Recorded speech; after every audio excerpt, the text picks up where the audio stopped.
నమస్తే welcome to Jabardasth TV Khammam TV. Khammam జిల్లా కామేపల్లి మండలం సాతానిగూడెం, ముచ్చెర్ల, వుట్కూరు, తాళ్లగూడెం గ్రామాలలో ప్రజాపాలన గ్రామ సభల్లో Yellandu MLA Koram Kanakaiah, DCCB director Mekala Mallibabu Yadav పాల్గొన్నారు. దరఖాస్తులను జాగ్రత్తగా పరిశీలించి ప్రజలను ఎక్కువసేపు నిరీక్షించకుండా అసంపూర్తిగా ఉన్న దరఖాస్తులను అధికారులే స్వయంగా పూర్తి చేయాలని, వెంటనే వారికి రసీదు ఇవ్వాలి అని అధికారులకు సూచించారు. ఈ సందర్భంగా కోరం కనకయ్య మాట్లాడుతూ కాంగ్రెస్ పార్టీ మేనిఫెస్టోలో ప్రకటించిన విధంగా తెలంగాణ ప్రజల ఆకాంక్షల మేరకు అధికారం చేపట్టి కేవలం నెల రోజుల లోపే దరఖాస్తుల ప్రక్రియ చేపట్టిందని, దరఖాస్తులు పరిశీలించిన తర్వాత పథకాల అమలు జరుగుతుందని, ఈ నెల 6వ తారీఖునే కాకుండా మిగతా రోజులలో కూడా దరఖాస్తులను తీసుకునే విధంగా చర్యలు చేపడతామన్నారు. పేదరికం లేకుండా చేయడమే ఇందిరమ్మ రాజ్య లక్ష్యమని పేర్కొన్నారు. మల్లిబాబు యాదవ్ మాట్లాడుతూ ఇది దొరల తెలంగాణ కాదని ప్రజల తెలంగాణ అని, సామాజిక తెలంగాణ లక్ష్యంగా కాంగ్రెస్ తెలంగాణను ఇచ్చిందని, ప్రజలందరి కోరిక మేరకు మేనిఫెస్టోలో 6 గ్యారంటీల పథకాలను ప్రకటించిందని, ప్రతి ఒక్కరికి పథకాలు అమలయ్యేలా కాంగ్రెస్ ప్రభుత్వం చర్యలు తీసుకుంటుందని తెలిపారు. కార్యక్రమంలో కామేపల్లి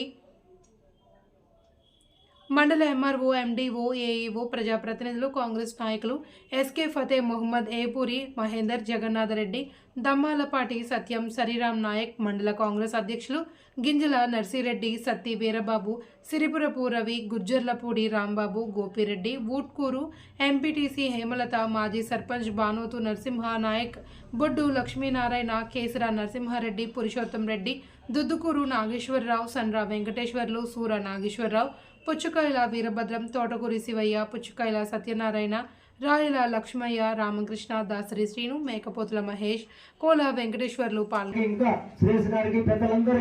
రెడ్డి గారికి, నరసింహారెడ్డి గారికి మరియు పెద్దలందరూ కూడా మండలం తరఫున హృదయపూర్వకంగా మరి నమస్కారాలు తెలియజేసుకుంటూ మరి యొక్క ప్రజాపాలన కార్యక్రమాన్ని మరి ప్రభుత్వం వచ్చినటువంటి నెల లోపులోనే ఏదైతే ఆ రోజు ముఖ్యమంత్రిగా రేవంత్ రెడ్డి గారు ప్రజా ప్రస్థానంలో పాదయాత్రలో మీ సమస్యలన్నీ చూసి మన సమస్యలన్నీ చూసి మరి పాదయాత్రలో పెట్టినటువంటి మీకు ఇస్తున్నటువంటి 6 గ్యారంటీలని మరి 6 గ్యారంటీలని కూడా ప్రభుత్వం ఏర్పాటైనటువంటి 48 గంటల్లోనే మహిళలకు ఇచ్చినటువంటి మాట కట్టుబడి మహిళా సోదరులకి మరి ఈ తెలంగాణ రాష్ట్రం మొత్తం కూడా మరి మీరు తిరగడానికి మరి బస్సు ఫ్రీని కూడా 48 గంటల్లోనే మీకు అవకాశం కల్పించి మీకు ఇచ్చినటువంటి మరి ఒక గ్యారంటీని.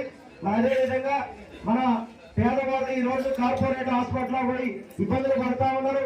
మరి అదే విధంగా హాస్పిటల్ కూడా రాజీవ్ ఆరోగ్యశ్రీ అని చెప్పి 10 లక్షల రూపాయల వరకు కూడా మీరు ఏదైనా జబ్బు వచ్చినా ప్రాబ్లమ్స్ ఉన్నా కూడా చూసుకోవడానికి ఫస్ట్ సంతకం పెట్టినటువంటి ప్రభుత్వం ఏమన్నా ఉందంటే అది కాంగ్రెస్ ప్రభుత్వం. మరి అదే విధంగా ఇప్పుడున్నటువంటి 4 గ్యారంటీలకు కూడా మరి మీ దగ్గర సమస్యలను తీసుకొని మీకు ఒక ఫామ్స్ ఇచ్చారు.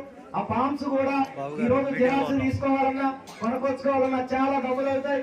మీకు ప్రభుత్వమే మీకు ప్రతి ఇంటికి పంపించి మీ సమస్యలు మీకు ఇల్లు కావాలన్నా, మీకు పింఛన్ కావాలన్నా, మీకు ఉచితంగా 200 యూనిట్ల కరెంటు కావాలన్నా, మీకు మహిళా సోదరులకు ఏదైతే ఆ రోజు మాట ఇచ్చారో 2500 రూపాయలు మరి కావాలన్నా ఇవన్నీ కూడా ఫిలప్ చేసి మీరు పెట్టినట్టయితే అధికారులు దాన్ని ఆన్లైన్ చేసి మళ్ళీ మీ దగ్గరకు వచ్చి మీ సమస్యలు ఏవైతే ఎలిజిబుల్ అవుతారో అవన్నీ తీర్చడానికి మీ ముందుకు రావడం జరిగింది ఈ ప్రభుత్వం మన ఎమ్మెల్యేగా.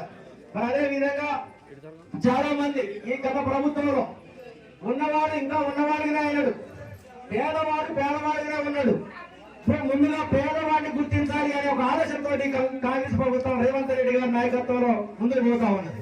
ఏంటంటే ఆ పేదవాడు ఇల్లు లేక 10 సంవత్సరాల నుంచి రేషన్ కార్డు లేక 10 సంవత్సరాల నుంచి ఒక్క పేదవాడికి ఇల్లు లేక నానా ఇబ్బందులు పడతా ఉన్నారు. వాళ్ళందరూ కూడా ఎవరైతే రేకులు వేసుకున్నటువంటి గుడిసెలు ఉన్నటువంటి వాళ్ళకి ఫస్ట్ ప్రాధాన్యతగా ఇల్లు ఇవ్వడానికి మేము ముందుకు ఈ రోజు ప్రజా ప్రభుత్వం వచ్చింది. మరి అదే విధంగా దాంతో పాటు మరి రేషన్ కార్డు లేక ఇవాళ ఒక్కొక్క కుటుంబంలో పెళ్లిళ్ళు 2-3 పిల్లగాళ్ళు పుట్టారు. ఆ పిల్లగాళ్ళు కూడా మరి ఈ రోజు 8-9 సంవత్సరాలు వచ్చినప్పటికీ రేషన్ కార్డు లేదు. రేషన్ కార్డు లేకపోతే మనం ఎక్కడ పోయినా రేషన్ బియ్యం రావు, గవర్నమెంట్ కాడికి పోతే లోను రాదు, రైతు బంధువు రాదు, రైతు బీమా రాదు, నీకు రేషన్ కార్డు తెచ్చుకోని చెప్తా ఉంటారు. గత ప్రభుత్వం మన్ని మోసం చేసి మరి 10 సంవత్సరాలు కార్డులు ఇవ్వకపోతే ఇప్పుడు ప్రభుత్వం మీకు ఎమ్మటే తక్షణమే కార్డు ఇస్తా అని చెప్పారు. చాలా మంది చాలా రకాలుగా మీ కార్డు రావు, కార్డు నెంబర్ ఏమంటావు అని చెప్తా ఉన్నారు. మీ కార్డు నెంబర్ అవసరం లేదు.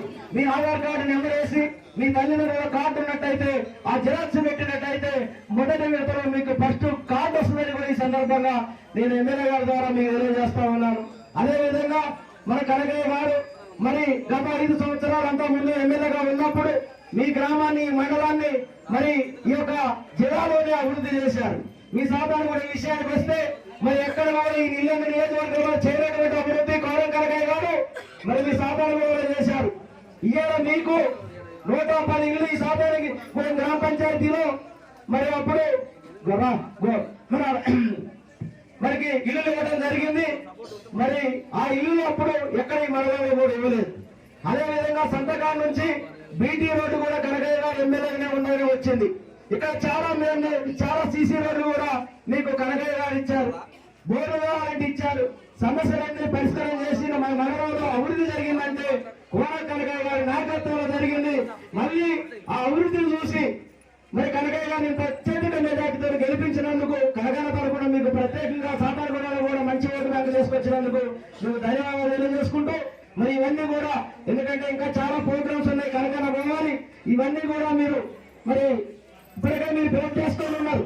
మీరు పెట్టిన తర్వాత మరి ఆన్లైన్ చేసిన తర్వాత మీ దగ్గరకు వచ్చి గవర్నమెంట్ వాళ్ళే మీకు ఏది కావాలి, ఇల్లు కావాలా, పింఛన్కి ఎలిజిబులా, మీకు రైతు బంధువా, అదేవిధంగా ఈ ప్రభుత్వం మరి 15,000 రూపాయలు రైతులకు ఇస్తా ఉన్నది. అదేవిధంగా కౌలు రైతులు కూడా చాలా మంది ఆందోళన చెందుతా ఉన్నారు.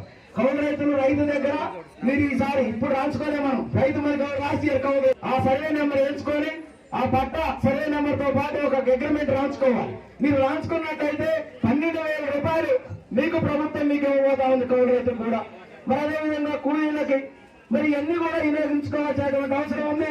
మరి అదేవిధంగా మరి ఇంత మంచి కార్యక్రమాన్ని మీరు పెట్టినందుకు మరి అదేవిధంగా మీ అందరూ కూడా కాళేపల్లి మండలం తరఫున హృదయపూర్వకంగా నమస్కారాలు.